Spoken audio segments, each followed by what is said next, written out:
Welcome to the Flickcast, the podcast about movies, TV, pop culture, and pretty much anything else. I am Chris Ulrich, and with me, of course, Joe Dilworth. Joe, hello, sir.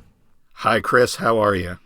I'm good. I feel like we've just been talking for a while, because we have been talking for a while, but now we're going to segue into the actual show, so that's amazing. We have. We did a nice little pre-show segment for our patrons that support us on Patreon. I got it right. You got it right that time. Good job. I did. Man. So, if you want to hear a whole show's worth of really fun banter and some really interesting discussions, if I say so myself, then you should And anecdotes, chock full of anecdotes. Yes, then you really want to support our show on Patreon because you'll get some really great bonus content. You really do. And it's not just fluff and throwaway stuff. It's a lot of fun. It's not just hyperbole, right? Yeah, hyperbole. That's my big word of the day. I feel pretty happy about it. Hyperbole, as I used to say. Hyperbole. So we're going to do something a little different on this episode because we have been talking about a lot of things like we're looking forward to. We're talking about optimism in the future and things are going to get better, et cetera, et cetera, et cetera. But today, we're going to go into the past. We need that flashback. Yeah, exactly. We're going to go into the past and we're going to borrow from a very well-known, somewhat well-known Netflix show. This episode is going to be the things that made us kind of who we are, right? We're going to do that? It's in DC Comics parlance, this might be the secret origin of Chris and Joe. It could be. It's not going to be a secret once we tell everybody. No, or it'll be the secret origin of the Flickcast, maybe. I don't know. But it should come as no surprise that we're both nerds from way back and we enjoy... Really? Yes, and we have enjoyed the sci-fi and the and things of that nature, movies and TV and comic books and games. Yes, back when you had to play them on a table for many years since we were wee children. So it's been a long time. It's been a long time, yeah, and I can still remember that far back, so that's good. Although I did write stuff down, so that was nice too. Yeah, it's odd because I struggled to remember like specific years. I mean, I could piece it together based on the things that I'm going to talk about, but I didn't. Some of it I didn't necessarily get into like right immediately when it was released. But I can remember most of the things I'll talk about. The reason why I would say amongst the many things I listened to and watched that they are the things that made me who I am is because I remember specific feelings and specific moments. Wow, you put a lot of thought into this. That's great. Yeah. It's so those are the things I kind of focused on as the main things that really influenced me, especially because they're things that I still like today that still inform who I am, if you want to say, and really speak to the style of things that I enjoy and listen to now. Wait, is this going to be an all Marillion show? No, oddly enough, I didn't get into them until my teenage years. So they weren't around for my formative years. Well, that's too bad because they probably would have been an influence, I'm sure. I think so, yeah. Well, great. All right, so do you want to start with movies or TV shows or music or what should we start with? I think we should definitely do, because I think it would just kind of get really rambling if we just started out. Maybe we should start with... music, but now I think about it, a lot of the music that was from my early years also informed some of the visual entertainment. But we can get into that. That's okay. You're worried about rambling? Yeah, they can kind of cross over and stuff. I think we all know that I like to ramble, so.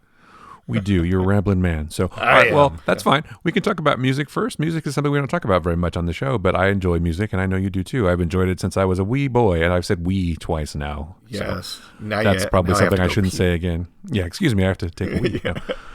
So do you want to talk about a couple of the songs or musicians or groups or just music in general that influenced you a little bit? So go ahead. Let's do that. Yeah, absolutely. I mean, there's two...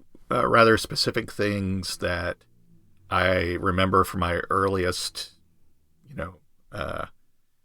what do you call listening to music? My audiophile day, beginning of my audiophile days, I guess. Is that they call that the nadir or I don't know, whatever. Your origin. The Genesis. Genesis. Is Genesis part of your origin? Oh, I didn't know. Genesis part of your origin in the beginning? I don't know. It's weird stuff, but go ahead. But two of the things. One's a genre and one's a band. The Beatles actually played a huge influence on me very, very early for a couple reasons. My mother always had, and a few of these things are from my mother, but my mother always had Beatles records, and I kind of was aware of them, and she would listen to them, and I was kind of like, oh, that sounds kind of good. But what really kind of put me into overdrive and really got me into the Beatles was, I want to say probably around 1978. One of my good friends at the time, Joel, had a birthday party, and part of his birthday party was going to see Beatlemania.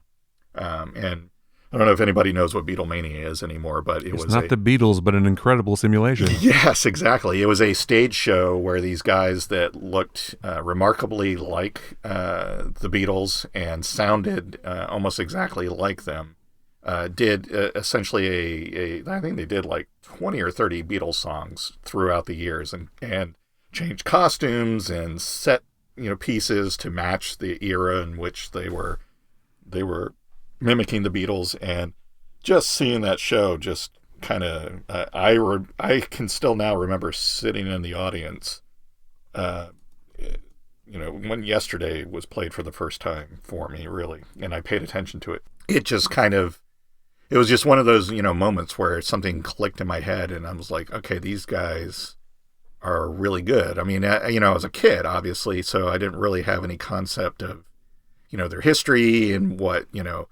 they were playing and the notes they were using and all that, but just the music really hit me. And I think I basically went home and stole my mother's Beatles records out of her room, and they lived in my room after that. So, nice.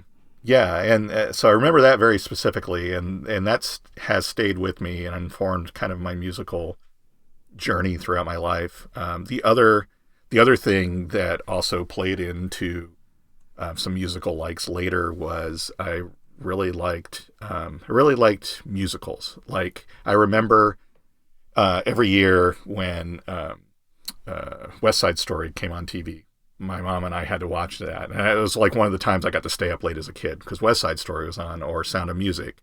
The same friend that took me with him to Beatlemania for his birthday also, and I don't remember how he got this, because it seems like maybe it was just that it was on TV, because it seems very early to have any kind of home video thing, but he was a big fan of Jesus Christ Superstar, and I became obsessed with that movie, not for the religious aspects, but just for the songs. And I think I had that album, actually. Yeah, and the acting, the way they put the movie together, like it was these people that went out in a desert and got off a bus and just decided to do this musical, and then at the end they packed up and left on this bus. It was just bizarre. That's probably almost exactly how it was.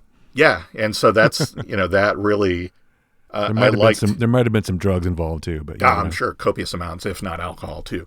But I really enjoyed the soundtracks for West Side Story, Jesus Christ Superstar, Rocky Horror Picture Show, which my cousin had the soundtrack to that and made me a copy years before I saw the movie. But I love the music, and so that kind of fed into later with Star Wars and Star Trek movies and stuff like that. My love of scores and soundtracks. So. Awesome. Yeah, that's my origin in music, and that's the stuff that hit me early. Who doesn't love the Beatles, though? I mean, I guess there's people who don't like the Beatles. I was not into the Beatles when I was a kid. My parents were not into the Beatles, so I kind of ended up listening to what they would listen to. Sure. My dad was into more like big band stuff. I remember he had a lot of Buddy Rich records, and I was like, oh, Buddy Rich, he's an amazing drummer. So I kind of started my fascination with drumming. And of course, later on, I discovered Rush and Neil Peart, and I was like, wow, this guy is pretty good. And so I was, that kind of fueled my interest in drumming and music in general. But I also remember specifically one day, I think it was 6th grade, I was at school, and my friend Jimmy Diaz, who was a drummer also, brought his cassette deck to school. And he said, hey, man, you got to listen to this. This is amazing. I'm paraphrasing, obviously. I don't remember exactly what he said. He played this for me, and I was like, what the fuck is this? It was so fucking cool. It was Led Zeppelin. Ah, okay. And I was like, wow, I didn't know that this kind of music could exist. And it was just kind of like my first taste of real like rock and roll, if you want to call it that. Right. Because a lot of the stuff I'd listened to before, again, my dad was a big band guy, or he's a Frank Sinatra, who I still love Frank Sinatra, by the way, to this day.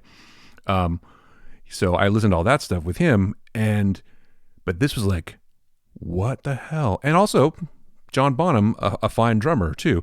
So, sure. And I'm like, there's like 3 guys in this band. Or 4 guys, actually. Sorry, 4 guys in this band. I forgot the bass player. Yeah, I'm like, well, they're getting so much sound. Yeah, poor Aunt was. They're getting so much sound from like 4 dudes. I was blown away.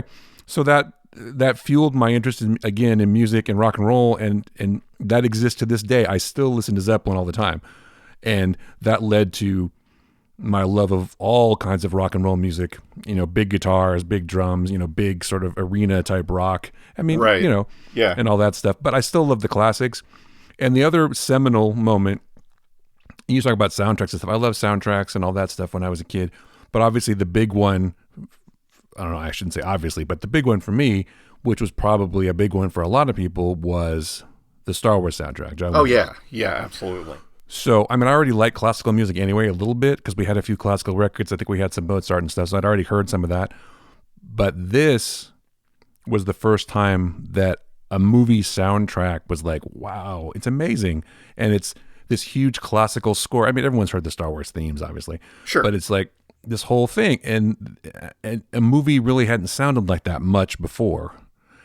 And that sparked my interest in soundtracks too. And now I love like soundtrack music. Like I used to love Lalo Schifrin. I used to like, who's the newer guys today. We talked about soundtracks before, but there's a lot of good music on movies too, which of course helped me love movies so much too.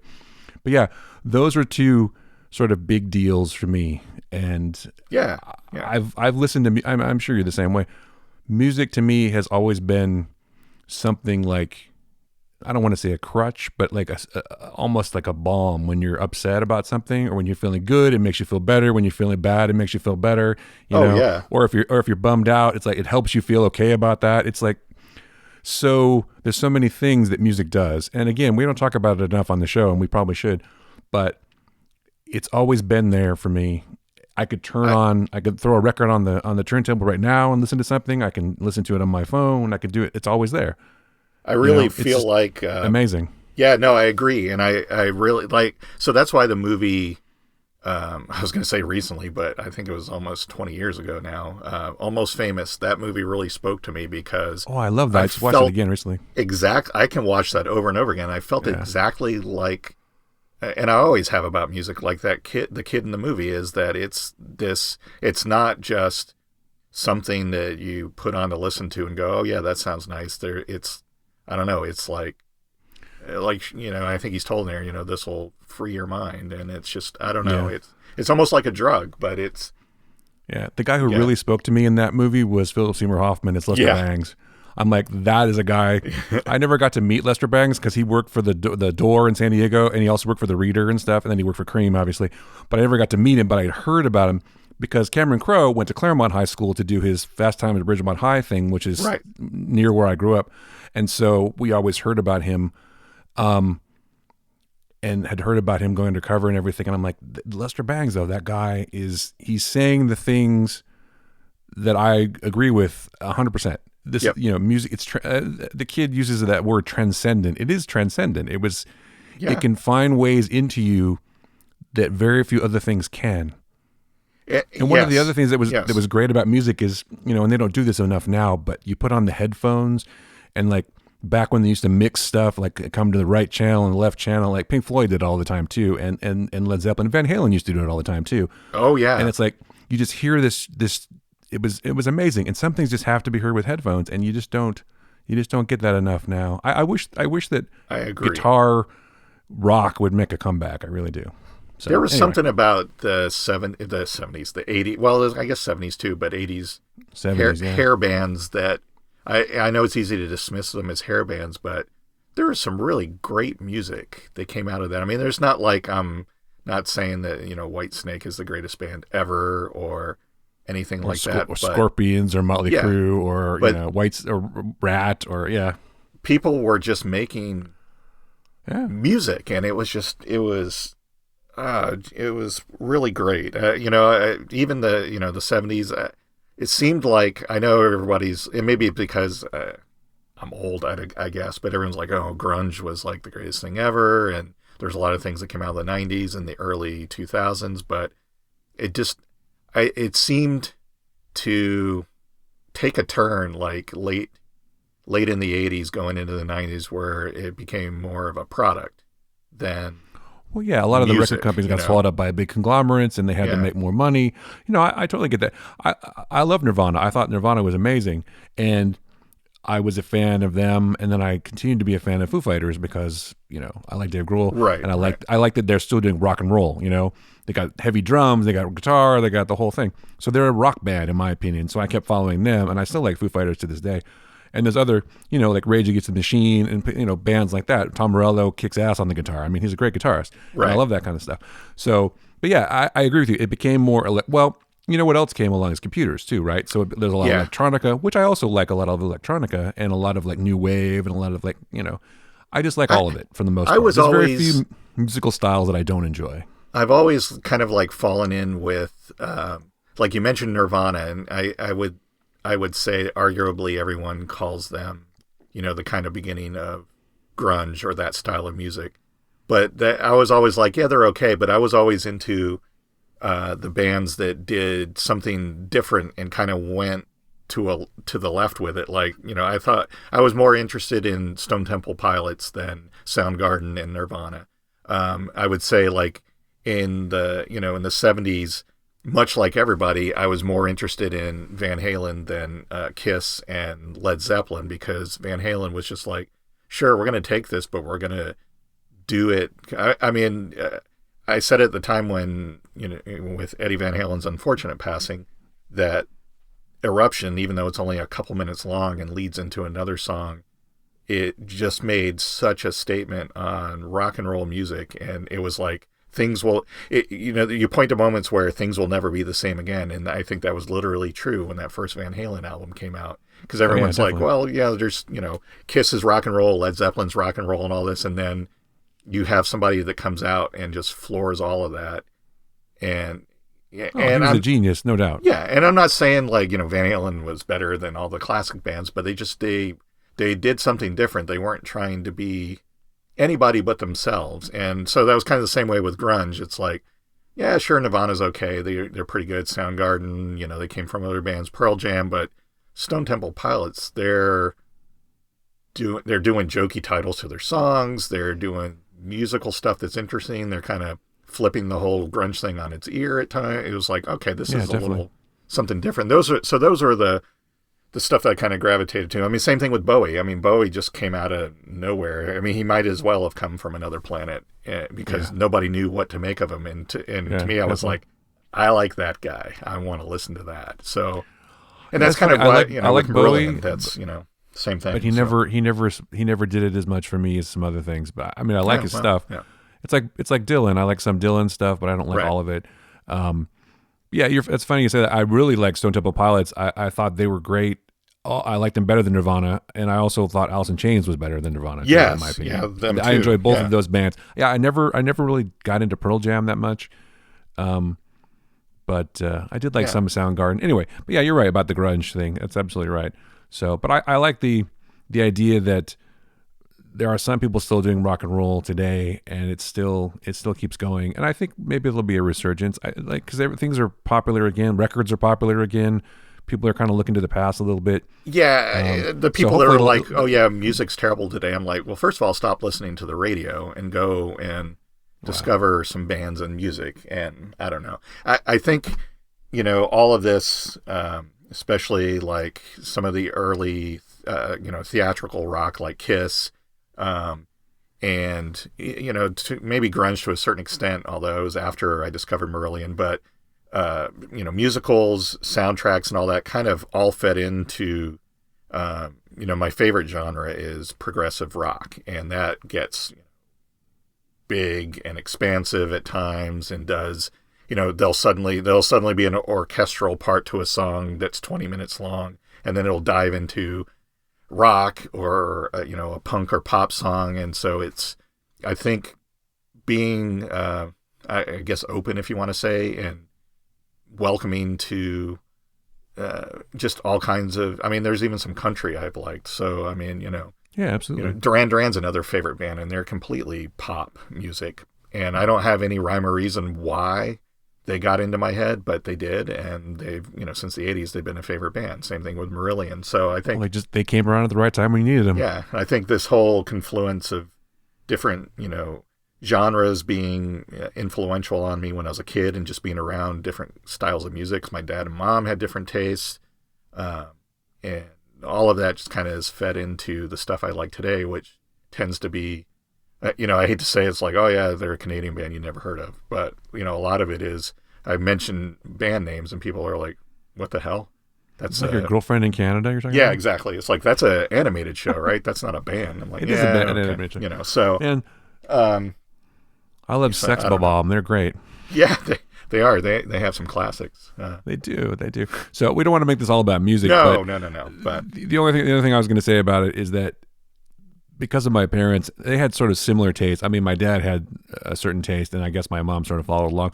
But that also led me to my other favorite sort of kinds of music, which is jazz. I also love jazz. I would listen to a lot of the big guys in the jazz world. Of course, Coltrane most of the time, but yeah. So that's.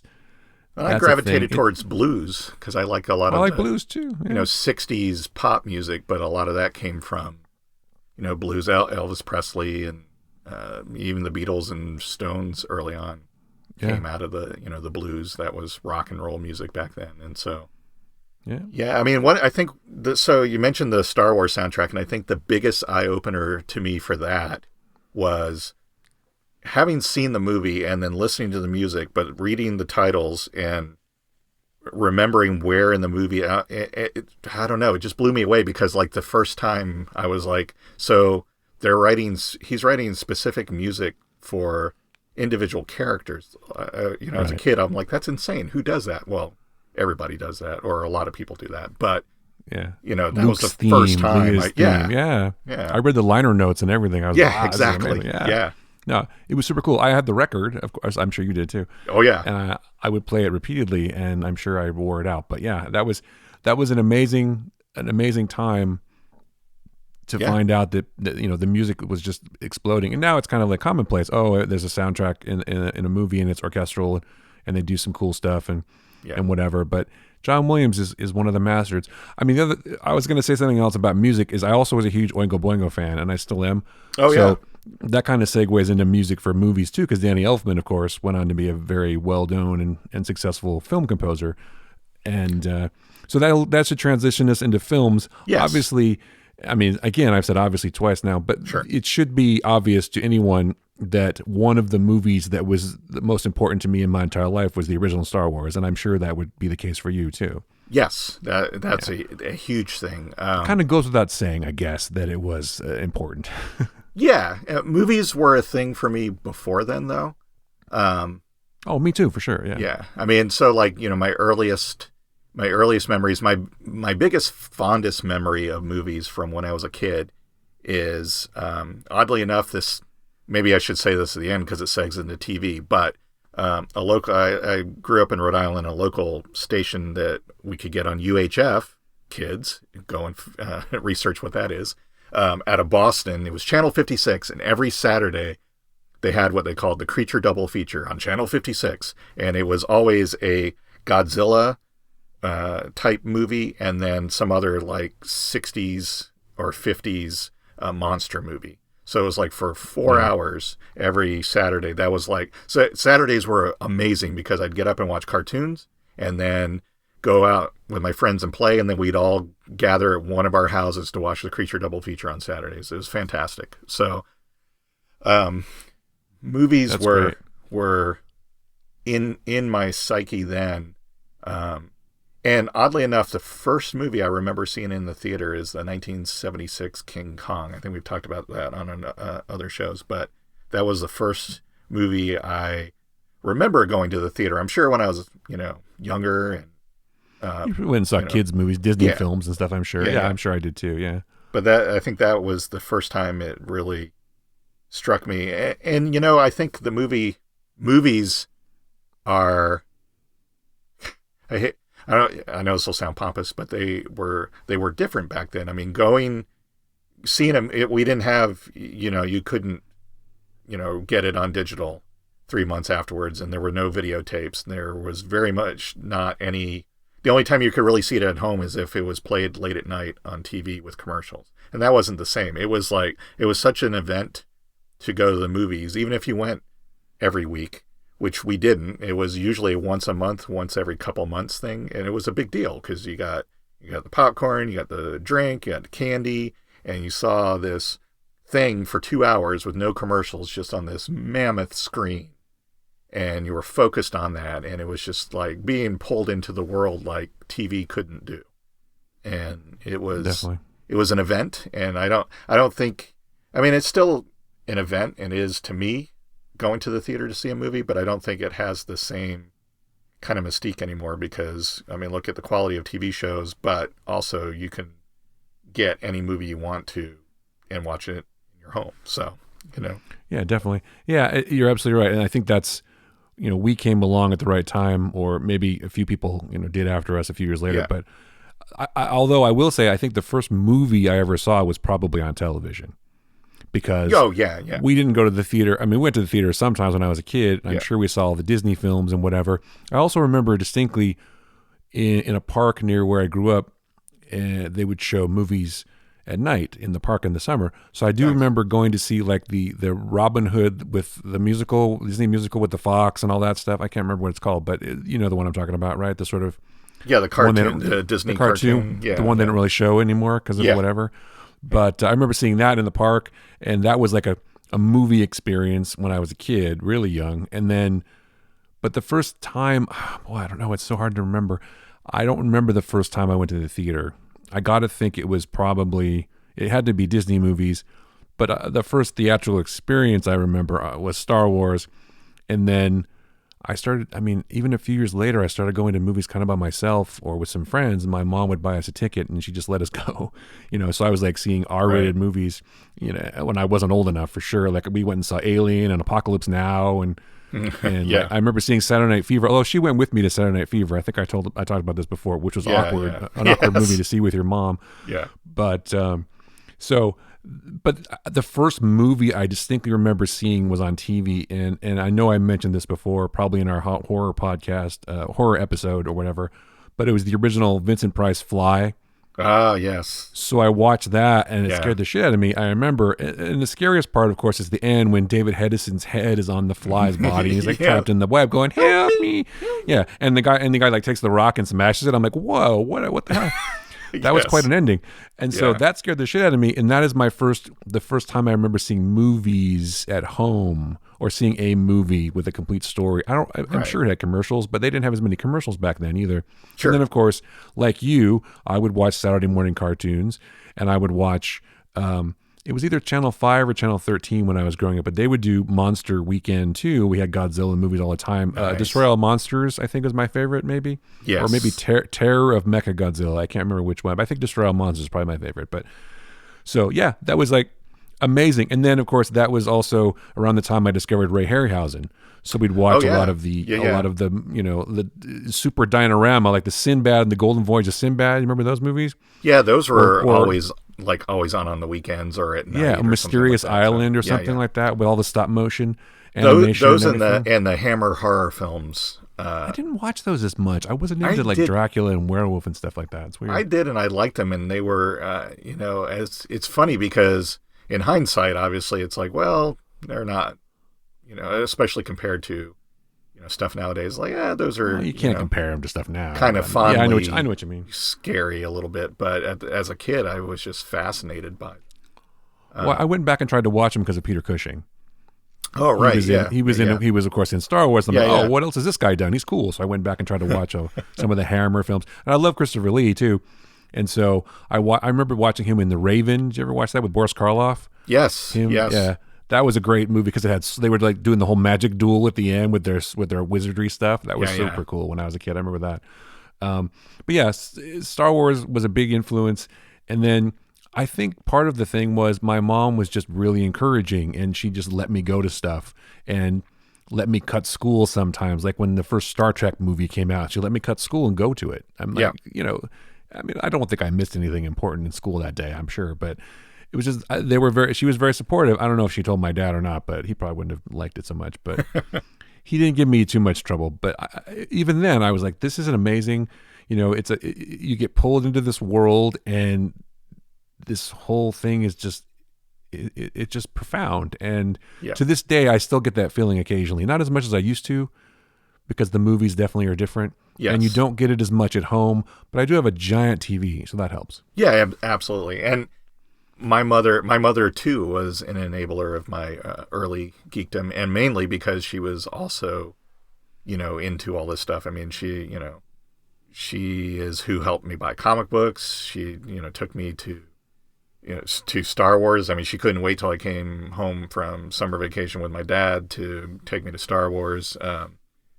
Star Trek the Motion Picture, all that. She, played a big part in enabling me to discover all that stuff, especially watching, stuff on TV, as we'll talk about in a little bit. But, I mean, although the oddest thing she ever took me to was to see Close Encounters of the Third Kind at a drive-in theater, and it was double billed with The Deep, which played before Close Encounters. Oh, yeah, Jacqueline Bisset. That scared the hell out of me, that movie. I'm like, I'm like, there are, giant eels in the water. I'm not going near that. That movie helped me through puberty, man, with her wet t-shirt. Oh my goodness. Well, but I've always thought that was kind of an odd, why would you pair that with, the almost Disney-esque Close Encounter? I don't understand. Well, because you're trying to appeal to, Close Encounters was kind of a grown-up movie. Yeah. Think about it. I mean, the aliens kidnap the kid, and his mom's like, Mary, running after him. That's scary shit. And then they guy abandons his family to go to space. Yeah, exactly. Yeah, leaves his family behind.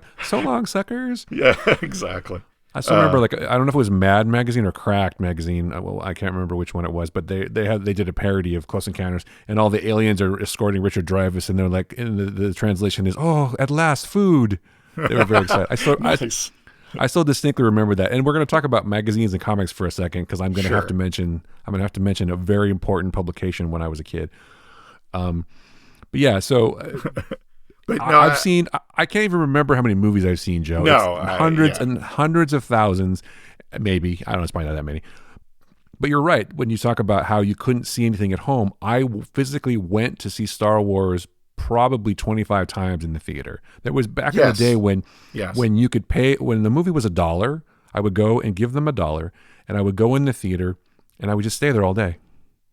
Yeah, they wouldn't stop. They wouldn't make you leave. Yeah. They didn't care. They're like, Absolutely. This kid's watching this movie 5 times in a row, and I never got tired of it. And I still am not tired of it. I can still watch Star Wars right now. I have no problem watching it. Absolutely. No, I think there's no denying that was a huge seismic shift, not just in, movies in general and theater going, but yeah, for me, absolutely, because I think that was, I mean, I talked about like, movies were event, and you went and saw them, and you're like, man, that was great, and you come out afterwards, and this and this and this, and then, by the time you got home, you're like, oh, that was good, and then you went on to the next thing, right? Especially as a kid. But Star Wars was the first one where it was like months later, it's like, let's go see it again, and man, did you see that part that time? And talking about it at school and all this stuff. And that it was, dude, we are still talking about Star Wars right now. Yeah. How many years has it been? 40 something years ago? Right. And we're still fucking talking about Star Wars. So obviously it makes a difference, right? Yeah. And it completely changed how, I viewed movies and thought about movies. Cause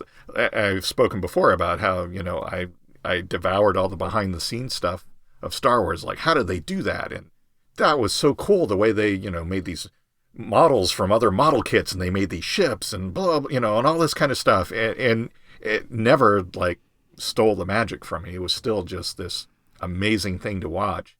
And so they were all geniuses in reinventing the wheel, basically, or inventing new shit. I mean, they didn't have anything to do it with. They're like, oh, we're just gonna have to figure this out. They had no idea how to do it. I think that's why there's even, there's been movies along the way since then that maybe haven't been as well received, but I like them. But like, I'll always watch James Cameron movies and probably enjoy his movies, because he's another one who's like, I want to do this different, and I'm going, the technology doesn't exist to make the movie I want to make, so I'm going to invent the technology. And that's like what Star Wars was. It's like, there aren't the things that have been created for us to bring this vision to life, so we're going to make them. So movie, directors and writers that push those boundaries, I'll always respect and watch their stuff, because it's like, that's to me kind of what it's all about. And I'm not saying that every James Cameron movie is fantastic. Not every George Lucas movie is fantastic, but the fact that they're like wanting to do something different and push movie making and, our way of thinking forward is worth it, right? So yeah, definitely. Well, the thing is, I think you'd probably agree with this, there probably wouldn't be a James Cameron without George Lucas. Oh yeah, absolutely. And yeah, I'm not saying that maybe somebody would have come along and done it, but they didn't. Right. And everyone who's come after George, whatever George Lucas's faults as a filmmaker, or whatever things he's done, that we don't agree with, or whatever sequel, prequel trilogies he's created that were shit, he will always be the guy who basically reinvented movies in a way. I mean, there's been other people in the past, but he said, I'm going to make a sci-fi blockbuster. Well, I'm going to make this movie about, a space opera, guys running around with laser swords and, and shit like that. And people are like, what? Are you crazy? That's never going to work. But it did work, and it changed everything. Yeah. I mean, including me. Even his pals at the time, Francis Ford Coppola and Spielberg, were blown away by that, and were like, and that inspired them to, okay, we're going to do stuff. We're not going to do mainstream. We're not going to make movies by the numbers. We're actually going to make interesting movies and do cool things with them, and push that forward. And they did. And that, because I've heard people that are like, yeah, well, Spielberg and these other people came around, the same time as Lucas. And it's like, yeah, but nobody did it like he did. I mean, and it's not like it's a fluke either, because if you look at like his movie before Star Wars, THX 1138, it's got a lot of the same, similar elements, and it's a great movie for the time. It's very innovative, the way it's photographed and all, and sort of the ideas behind it. And he did that cheap. American Graffiti is another great movie. American Graffiti is fantastic. So yeah, it isn't. You're right. It's not a fluke that he just happened to go. It's not a fluke. It's and there's nothing to take away from Coppola or Spielberg. They're both geniuses too. Yeah. But George, I think, gets a lot of flack for poor decisions later on in life. But well, so I mean, even the Star Wars prequels, we could do a whole series of episodes on those. They're still innovative. They're still cutting edge, kind of like, He pushed nobody had done and used technology for filmmaking the way he did doing those. I mean, a lot of people have since then. But I mean, even from that, I mean, Lucasfilm, it came from him and him putting together a group of people to be able to bring his vision to life. And look what Lucasfilm does now. And ILM and Skywalker Sound and, THX. We're talking about, what would I think we could probably do a whole episode about what happened to George Lucas after Star Wars and like Empire, and then on into like the prequel trilogy. Like, how did he change? Because I feel like it's a totally different person in some ways, making those prequel trilogy movies that made the first trilogy. Well, so here's what, and maybe we should save this all for a deep dive on Lucas, but we should, because here's what blows my mind on him is like at the time. So I found out about the Star Wars prequel trilogy, working on a movie that he was making in North Carolina. He was producing and wrote Radioland Murders, and he was on set. He was there, and Rick McCallum was there, and they were talking about, George is he's going to do new Star Wars and stuff, and everyone's like, no, and he's like, yeah, I'm going to do that, and it just it surprised me because Radioland Murders I thought was a well put together movie. He didn't direct it, but he wrote it, and it's really a good movie. And then their blandness of, I don't know, we'll talk about it some other time, but it just, and he still did, he did still a couple other movies here and there too that were still fantastic, that weren't necessarily sci-fi. So I don't know. Yeah, you know what I'm getting at, and I'm sure other people would agree. But yeah, that's a whole episode or two by itself. You know, where did George go wrong, or what happened? Who hurt you? That kind of thing. So show me on the Stormtrooper action figure where George Lucas hurt you. That's clever. We should segue to, we should go to like TV or comics or something, because we're already this is already a long episode. So. Or books. I mean, I'll just say flat out that the TV show that had one of the greatest influences on me was, of course, the original Star Trek series and Twilight Zone as well. So those are my two big ones. Star Trek and Twilight Zone they're interesting for me because they are the two shows that for me, for my whole life, as much as I can remember, just were ever present, and they were there. Yeah. The show that kind of really sparked me was, oddly enough, $6 Million Man. And love that show. I say that because I was so obsessed with that show that I even made my mom buy me this leisure suit that I called my Lee Majors costume, and I wore it all the time. It was. You still got that, right? I wish it was. I'm pretty sure it was. It wasn't lime green. It was kind of like a dark olive green, and it was really ugly and really horrible. But I would wear that all the time and run in slow motion. Wow. Didn't he have like a red jumpsuit though? I thought too, but anyway, he did for when he was training and stuff like that. But $6 Million Man and Space 1999 were two huge TV influences on me to begin with. Like I said, Star Trek was always present.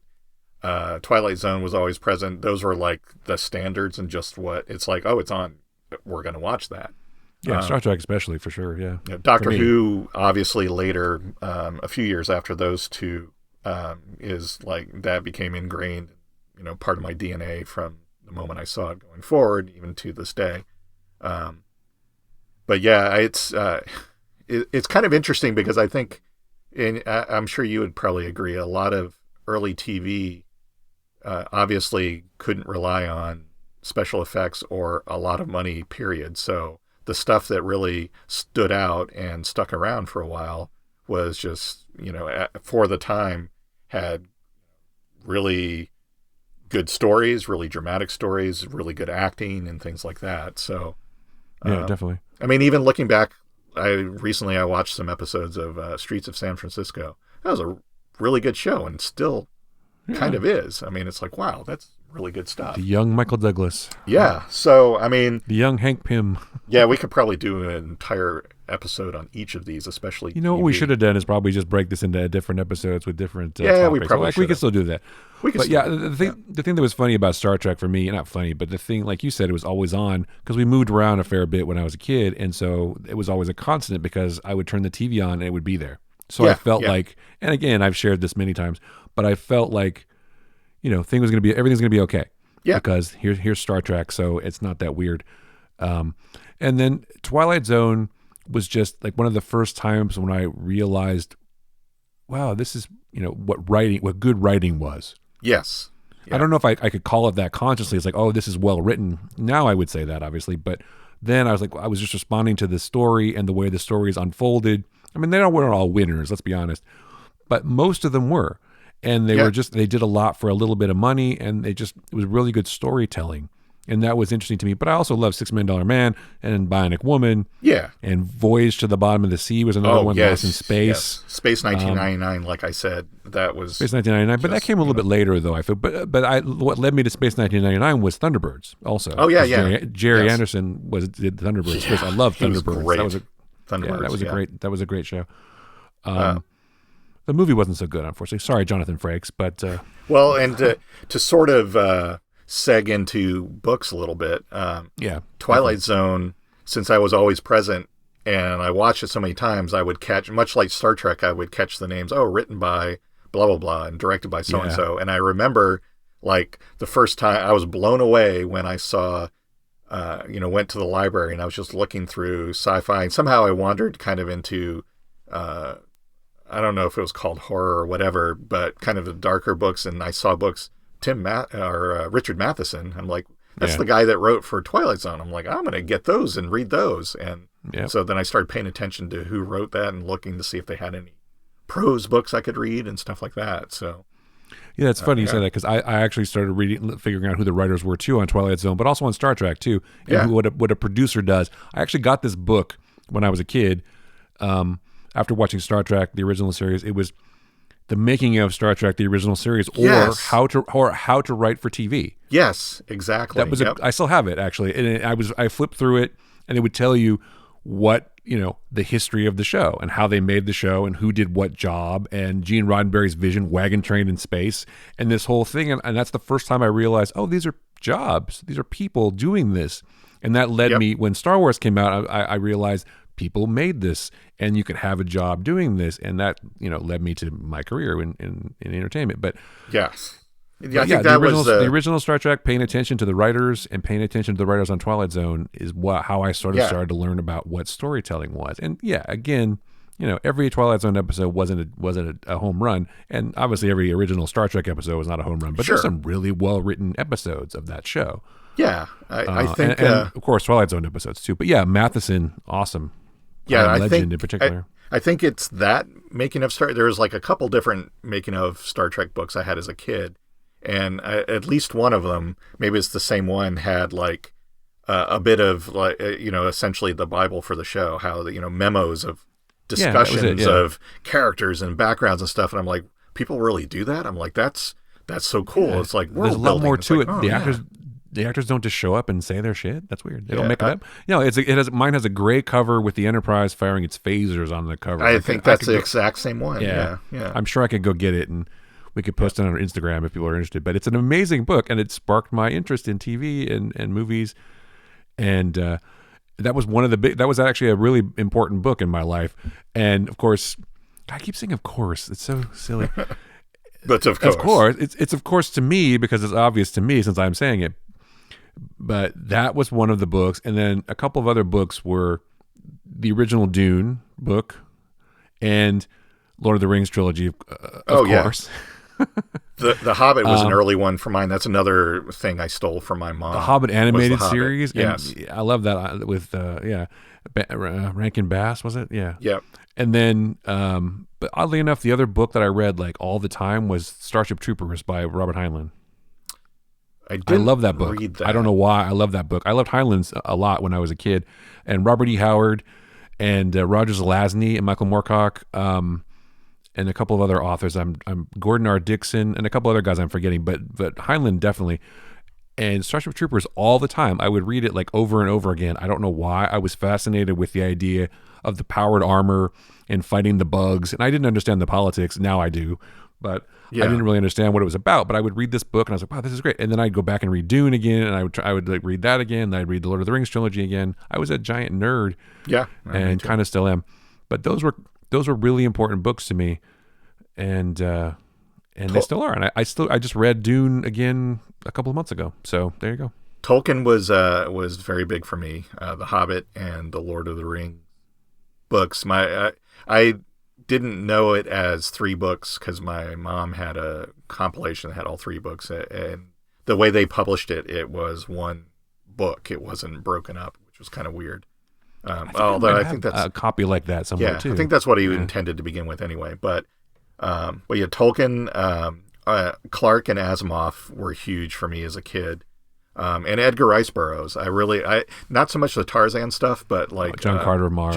John Carter, and then what's his name, of Venus, and all that. Those books really, John Carter mostly, really grabbed my imagination. I love those books. Yeah, I still got them. Yeah, and they were a lot of fun. I mean, Pulp Fiction, that's where that came from, and or that title, and they were. I ate those up. Read those a lot. H.G. Wells, I liked. A lot of the classics. But yeah, I didn't really get into Dune or Heinlein until I was like a teenager. I think maybe a little bit after that. It was one of those. I'm also. If people are like, God, you really need to read this. This is the best thing ever. I really want you to read this. I'm one of those stubborn people that I'm like, yeah, I'm not going to read that. And I started, I think, Starship Troopers, I think, was probably junior high school, maybe like 6th grade, 7th grade, maybe at the most, earliest. And then Dune around the same time. We had a really good library in my elementary school, I remember. And I think I might have found Dune in that one. And then Heinlein right soon after that.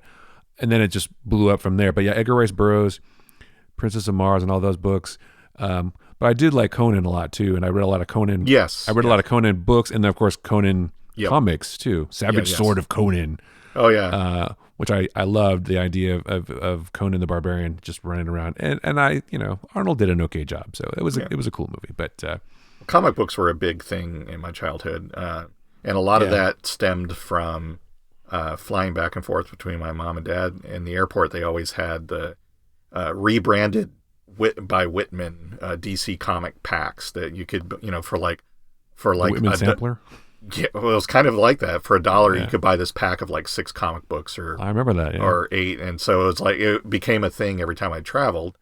I sound like this world traveler, but every time I flew back and forth when I was at the airport, I'd buy a pack of comics and read those on the plane, and afterwards, obviously, and that kind of started my whole comic book thing. And then my mom and I, became our thing. Every Friday there was a newsstand. Every Friday after work, she'd come home. We'd head down to Riverside Square in Riverside, Rhode Island, and go to Red's newsstand. I'd get 50 cents worth of Swedish fish in a bag and buy a bunch of comics. And she'd buy knitting magazines. And we'd go down the street and to Riverside Grill, actually, and I'd get a meatball sandwich, and I forget what she'd get to eat, but we'd read our magazines while we were eating, and then that was my weekend too, reading the rest of my comics. So that's awesome. And then my best friend, when I met him in 4th grade, he was big into comics, and that just kind of fueled it from there. That put gas on the fire, basically. It went crazy from there, and that was our thing. Is I'd help him with his newspaper route on the weekends. He'd pay me by buying me comics. So. It worked out pretty deal. good. Too bad you can't work like that now. Yeah, no kidding. I'd work for comics. So, it's funny.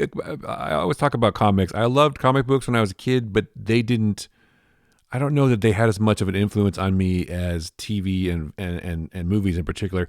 But my biggest comic book influence there's 2 people, of course, Stan the Man Lee and Jack King Kirby.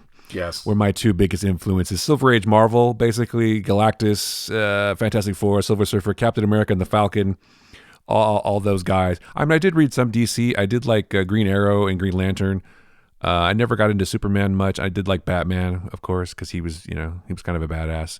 Yeah. But no, Silver Age Marvel mostly for me. Kirby, when Kirby left and came back and did the whole thing, but just Kirby's art was just so amazing to me. I still go back and look at those comics today. I still have most of those, and I look at the book that they did of all his art, which is an amazing book. Oh yeah, that came out a few years ago. But he was just an amazing guy in general, and I've said amazing more than once too. But he was a great guy, and Stan Lee too. I always read all of his enough said, the back page thing, Stan Lee's letters and all that. Stan's soapbox, Stan's soapbox, yeah. It was just the whole idea. I wrote Marvel letters and stuff. I remember doing that. But I loved all of that. But it was the stories and the characters. I always kind of gravitated towards Captain America. I don't know why.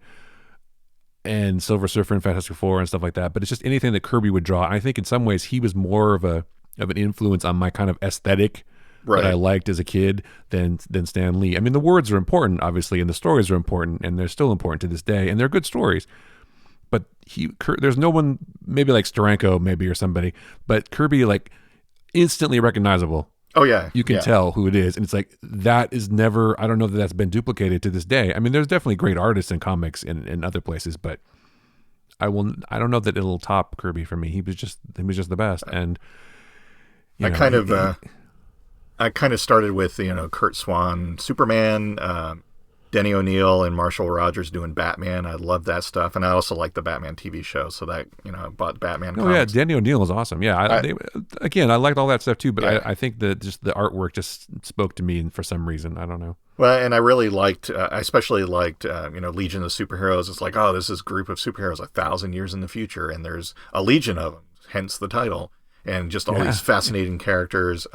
I very much liked early on when, Earth 1 and Earth 2 and DC Comics would cross over, the Justice League and the Justice Society, and you had two different versions of Superman and Batman and all this stuff interacting, and I was like, that's, really cool.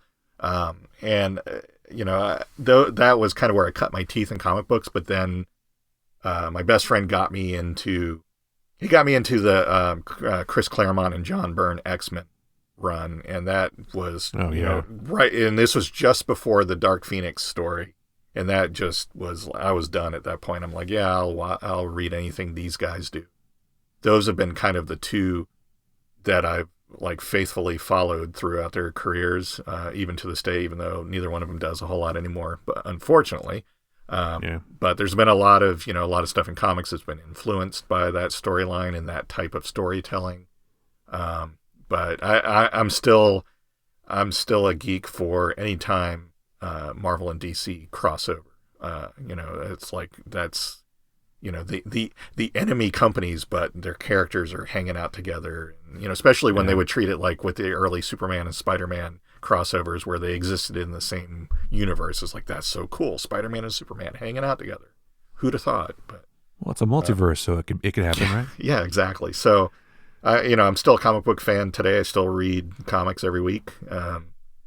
But yeah, they were there for me early on. Again, they were kind of this ever-present thing. It didn't matter if we went to the beach for the week or wherever. Wherever we went, I would find a drugstore. I knew if I went to a drugstore, there'd be a spinner rack and I could buy some comics there. Yeah, and I was like, definitely. I'm good, Yeah. So. Yeah, definitely. I loved going in and buying, like you said, 5 comics for $1 in those bags. Yeah. And, you just go through the stacks and look at stuff and the boxes. You just pull things out. And I kind of got out of comics for a while because I was wholly 100% into, the visual, into movies and whatever, making them too. But the thing that kind of drew me back to comics was Marvel Ultimates. Right. Mark Millar and Brian Hitch and all that stuff. And I like that idea. I guess I've been more of I prefer a hint more of realism, I guess, or this, because all the Marvel heroes lived in New York or whatever, and that seemed more real to me than the DC heroes, and they were more fantastical. Superman can never be killed because he's invulnerable to everything. I don't know, that didn't speak to me as much as characters like Cap, who could get the shit beat out of him and look terrible. And, Kirby would draw him flailing around and, he'd be beat up. And Falcon would swoop in and his real bird would be there to help and all that stuff. It wasn't a mechanical bird, of course. And so, I don't know, that was just the thing. And then, like I said, I got drawn back into comics again with the Ultimates and the X-Men run that you were talking about, but also Joss Whedon's X-Men run too, which I thought was really good. Well, so the big thing... That was really fun, too. Big thing for me for Marvel, I mean, DC Comics were always fun, Superman and Batman, but unless it was a team book like Justice League, Superman essentially had his own continuity in his own book, Batman was in his own book, and things like that. Marvel, it was like, you're reading an issue of Captain America, and he happens to, go through this town where the Hulk's rampage, and he tries to calm him down, and then he's gone, or... the characters would go in and out of each other's books, and I was like, that's crazy. That's awesome. Nobody does that. And so that was always kind of fun. And so it was, even, when they had the Avengers and stuff like that, they have something in an Avengers comic where Cap's like, hey, Tony, I need some help with something back at the ranch or whatever. And it would go into the Captain America comic book, and Iron Man's there. Well, of course, cynical people could say they just wanted to sell more comic books, but that's possible. But I have to have all these books to understand the story. I think that is a formula and a way of thinking and a way of doing comics that, Marvel Studios, when they really got going with, first Iron Man movie, that Kevin Feige kind of, understood that and was like, we should do that in the movies because that would be a lot of fun. And turns out it seemed to work out pretty well. It works. Yeah, it did. Turns out it worked out pretty good. So yeah, and it's going to keep working out as soon as they can, shuffle the things and things can stay where they are. So yeah. The only other thing that I wanted to bring up, and maybe you will have something else, but the other thing that was a huge influence on me. Oh, I forgot to mention. Okay, I'm sorry. There's two things. The other thing that was not comic related necessarily, but another magazine that was a huge influence on me was Starlog magazine. Oh, yes. I used to read that religiously from the first issue with Kirk and Spock on the cover. Yep. And Star Trek, and I read it every issue. I would always read it, and I also read Mad and Cracked and all that stuff. But Starlog was back when the internet didn't exist, back when nothing existed, and it was a source of, like you were talking about, behind the scenes information and interviews and how did they make this. And I remember there's a lot of articles about Alien, which was also a crazy movie that my mom took me to and let me go in by myself. Which, you don't know what you're getting into. I was like, what the fuck? Like, this thing jumped out of the egg and oh my God, that was scary. Although I didn't get too scared in that one. I didn't run out or anything. The only time I remember, and I think we talked about this on the horror podcast also, is that the only time I had to leave a movie for a minute was American Werewolf in London. Ah, right. Yes. I went to the lobby and came back. Anyway. Yeah. But Starlog, and then Fangoria, but not as much Fangoria, but Starlog, amazing publication. I still have every issue. So, I wish I did.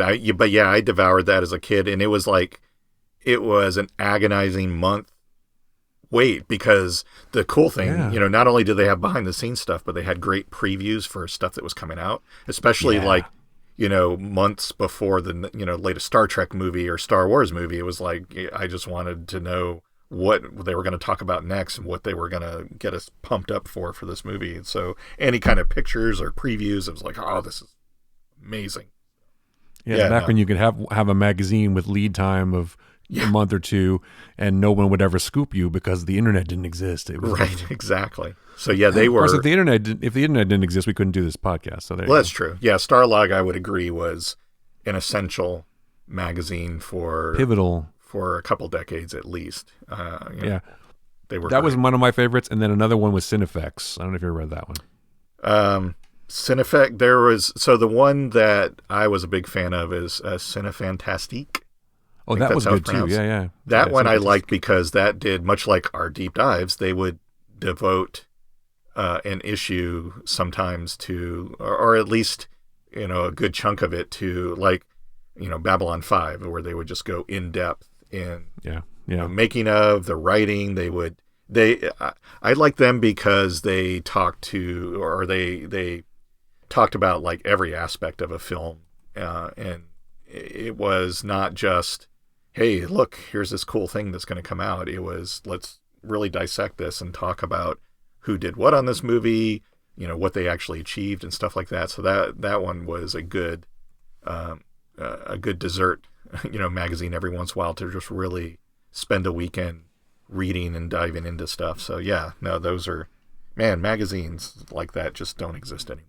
But Cinefantastique was great, and Cinefex was also great. Cinefex is kind of similar, like we were saying. It was more about visual effects, and so it would devote an entire issue to the visual effects of this, and it would tell you, in detail how they did a lot of the effects. And it was an amazing magazine. It was super expensive. I remember it was like $15 an issue or some shit. But I would still buy it anyway because I was a kid. And it had a lot of pages, if I remember. It was like it did. I didn't have any concept of like that, I think. Yeah, it was nice. It was a very glossy, beautiful publication. And I didn't know concept of money back then, so I was like, I need this $12 magazine. And my parents were stupid, and they said, okay. Yes, exactly. So Starlog though, the best. Oh, there was also one other one. I don't know. I mean, I read heavy metal as a kid growing up. Well, not as a kid, but when I got a little bit older. Yeah. But there was another one called Epic Illustrated. I don't know if you ever saw that. Yes, that's from That was Marvel. actually a Marvel, yeah. And that was like, we're going to make our own version of heavy metal, which is but they had a lot of really good artists and stories. Like I remember they had a lot of Corbin stories in that one. They did. Richard Corbin, I liked Epic Illustrated because it had serialized stories, so that went over multi-parts. And it had boobs. You gotta love boobs. I don't think Epic did quite as much as Heavy Metal did, but Heavy Metal had more boobs, or National Lampoon, which I also read a few times. I remember getting a National Lampoon magazine, and I think it was at Comic-Con, many years ago where my mom had to take me because it was at the U.S. Grand Hotel in San Diego, and I got a copy of National Lampoon, and I'm flipping through, and they remember how they had those, like, not comics, but it was like a comic panels with pictures. Yeah. And so I remember distinctly there was one where at the end the girl takes her top off and shows her boobs, and my mom's like, "What are you reading?" Oh, it's National Lampoon. It's art. It's an arty magazine. And she didn't, to her credit, she didn't go, "Give me that thing." She was not puritanical. She's like, "Do you know what those are?" I'm like, "Yeah, those are, I think I said breasts or something." And she said, "Okay." So my funny story for that is, when I got into the John Carter books, I had gotten a hardback John Carter book that had like the first 3 books, I think, in one, and I thought it was great. And then there was, I think it was Del Rey, if anybody remembers them. I think Del Rey, definitely. Yeah, republished them as individual books, and the first one was A Princess of Mars, and the cover of the book has, John Carter holding Dejah Thoris in his arms, and as in the book, she has like nothing on.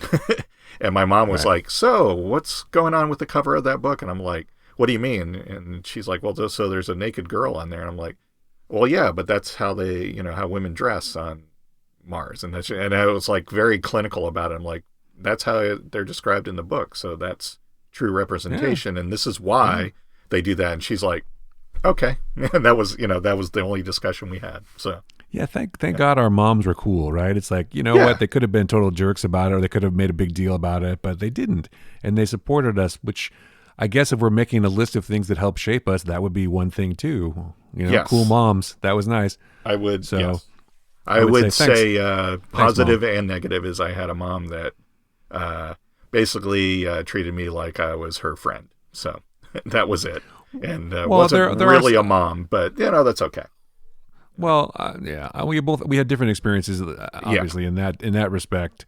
But I think that we could both agree that people who encourage you at a young age to explore things and your interests and don't just say that's stupid or what are you doing while you're wasting your time. No, I mean, is invaluable to the growth of kids and invaluable today. Now, maybe I should have had more discipline. Maybe I should have been told no more than once. But that's a totally different podcast about my problems. But. Well, it's no small statement, as I said earlier, that my mom enabled me and my geekdom in buying, basically buying my comics and feeding my habit of movies and TV and stuff like that. So.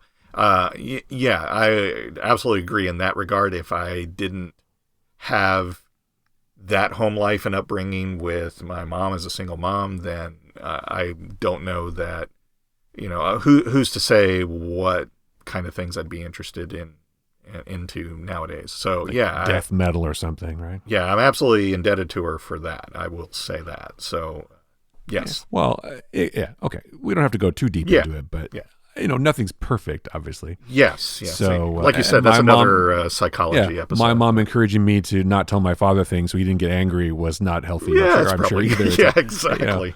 Don't tell your father. It's not like wait till your father gets home. It's like, let's not tell him. He's going to get pissed and probably yell and do something. Right. And he never beat me up or anything, but he could be a real dick when he wanted to be. He was not tolerant. And yet he still let her do all that stuff. Like he could have tried to stop her and said, "No, I don't spend money on that," and been an asshole about it. And maybe they had fights about it. I don't know, but they did have a lot of fights when I was growing up. I know that, and I like to think it wasn't about me, but it could have been. But she still did it. She's like, you know what? Yeah. She still had the balls to do it, and he was not an easy guy to like at some points. But we reconciled. And again, this is not a show about my personal problems or yours, but we do talk about personal stuff a little bit, and because that has a bearing on our subject, because it was one of those things that helped or hindered us to be the people we are today. Well, and I would say a lot of those things, probably why maybe we don't necessarily remember a lot of the bad things or can't say that there were fights about us or whatever, is because we had those things to kind of go, I can lose myself in a comic book. I don't like what's going on absolutely right. outside the door of my room. I can read a comic book. I can read a book and listen to some music and, put the headphones on. Absolutely. So yeah. Well, when I was growing up, we had a 2-story house when I was growing up, so I would go upstairs into the playroom and close the doors. That was my room to hang out in, and I had my TV and my music and whatever. Yeah. And I'd work on my maps for the thing I'm going to talk about in a second. Put on my headphones and all that stuff. So the only other thing I wanted to mention though, which was a huge part of my life growing up as a kid, and now has become a huge part of my life again, which is kind of interesting. But it's Dungeons and Dragons. Nice. So I played that all the time when I was a kid. I'm sure Tolkien had a lot to do with that, and reading the heavy metal, and reading Conan, and reading Princess of Mars, and all that sword and sorcery, whatever stuff, which I've always been interested in, even as a kid. But we would play D&D every weekend. We would play, we had a ping pong table at my house, so we'd put the ping pong table down. That would be the table. We'd sit in the garage and play D&D, me and my nerdy friends. Right. And and I'm sure I've talked about this before, but we were so into it. We had like marathons. We'd play like for 24 hours straight. Nice. And I even sent a letter to Gary Gygax once when I was a kid and invited him to come to one of our marathons. And of course, but this was back when you could do that. And people like Gygax would answer. He answered me, and he sent me a letter back saying, I'm so sorry I can't come. I apologize. This sounds like an amazing thing. And I wish I could be there, but work is keeping me here. I'm still working on some more stuff for D&D. But here are copies of our 3 newest modules for you. See, there you go. Yeah. So he sent me that, and my mom was cool again about this because she took us down to the local paper, and we got interviewed about our D&D marathon. And there's a picture of me in the paper with my friend Eric, who now goes by a totally different name because he's into comic books. He goes by a comic book character's name, which is fine because he's a comic book artist. Sure. And so we were in the paper, and they interviewed us about our D&D marathon back when there was really nothing going on in the world, clearly, and it was a slow news week. But it was amazing. D&D was a great escape, and it was super fun to play with your pals, and you could do pretty much anything you wanted to. Use your imagination. It helped with storytelling for me. It helped with working on stuff. I worked on maps. I worked on writing stories, doing all that stuff. And ironically, it's come back in a big way for me in the last couple of years, and nice. Especially more lately with COVID, because it is something you can do with friends that you don't need to be in the same room, even though it would be great to be in the same room, but you could do it online. And that's what I've been doing. And it's been really, really fun and helpful, and it's something to look forward to. Cool. So yeah. Did you ever play much, or you didn't really play that much? I started to, and there's a whole story as to why I fell out of it that's not worth talking about in this episode, but was it Satan that stopped you? Well, indirectly.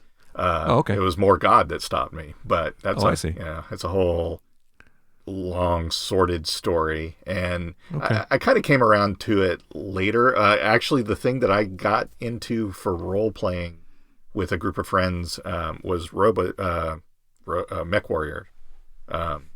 Well, I don't know if I've ever played that one. Yeah, I play Mech Warrior games where you kind of design your own Mech Warrior, and then it was the same thing, role playing. But we would some guy. It was basically when I was older and moved out of the house, and some guys I lived with.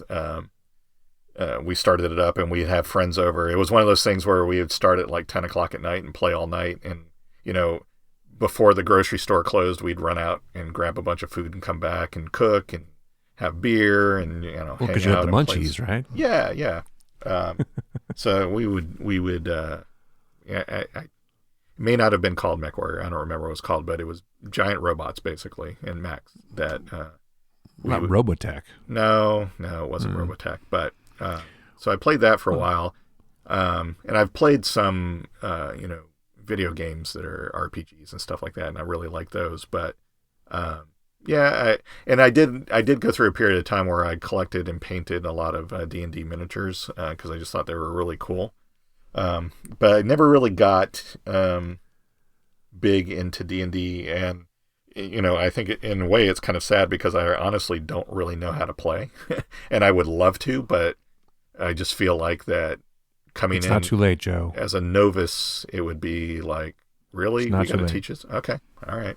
Listen, I'm doing. I don't know if you know this, you probably do, but I'm doing a streaming thing on Twitch playing D&D, and one of the guys in our game is never played before. It's his first time, so it's absolutely possible. In fact, I'm running a game.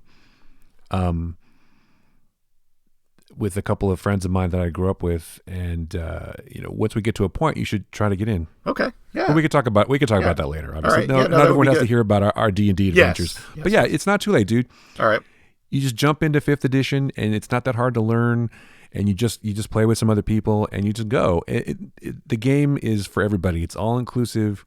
It doesn't matter if you don't know anything. You have the right background because you're a nerd and you know a lot about fantasy and stuff, and you'll fit right in. And it's role playing, right? And you just go for it.